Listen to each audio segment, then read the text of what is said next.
free log of American white ash, and the tree must have been old when it fell to the logger's saw.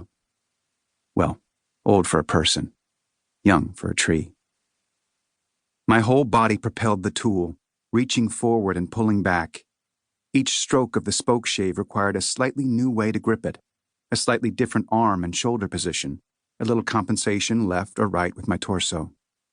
It was a pleasing twist, like kayaking, each stroke different from all the others before it, and each shaving a unique imprint of the blade.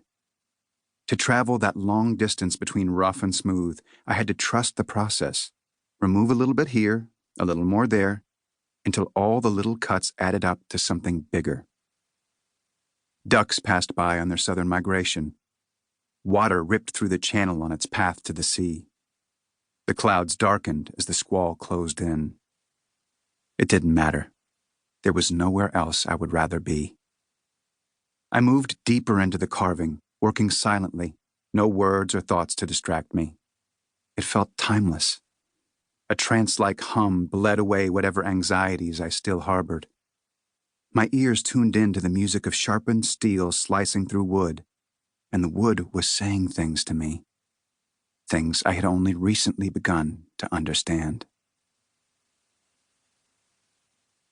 Chapter 1. The Phone Call. Hello, Trent? The two words froze me. During the 14 years my father and I were estranged, he called only when he had devastating news to share. His voice transported me to the last time I had answered a phone and heard him say my name. I thought of that day, and of what he had said next. I hoped he was calling for a different reason this time. Mom told me you was living on the ocean now, he said. I kept up with family news through a back channel, Mom. We would chat on her desk line at the University of South Dakota, where she worked as a support specialist. It had not occurred to me that she was telling my father everything I had told her over the years. Yes, I moved into a beach house.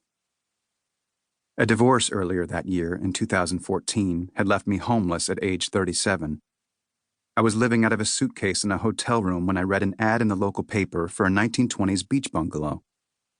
I liked it so much that I signed a lease on the spot.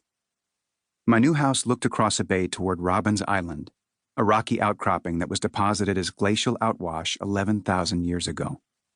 The channel between my house and the island was deep, and during the changing of the tides, it filled with clear seawater that flowed swiftly past Marituka Point.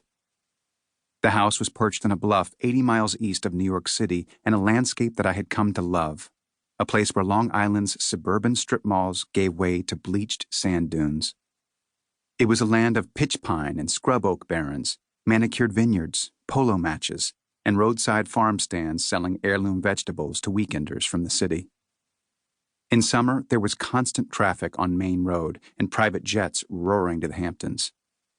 The culture and geography of this place revolved around the Peconic estuary system, more than 100 distinct bays, harbors, and creeks that ebbed and flowed in a relentless churn, mixing the waters of Long Island Sound with the Atlantic Ocean.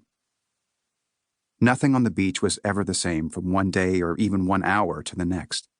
Some days the bay in front of my house was wild and violent, with thrashing 4-foot waves. Other days the water was flat and calm like an alpine lake, a study of infinite shades of blue. That's awful big water out there, my father said. You got a boat? He spoke in a firm kind of cowboy poetry, made of actions and things. This time, his unexpectedly weak and gravelly voice distracted me from the substance of his question. At some point, the strong voice I once knew as my father's must have turned into this old man's voice I heard on the phone. I did not know when the change happened. Perhaps there was no single moment. No boat. Don't have time, I said. How's work? What? I was so surprised to be asked anything about my personal life that I became confused, as if I had been reading something and lost my place on the page.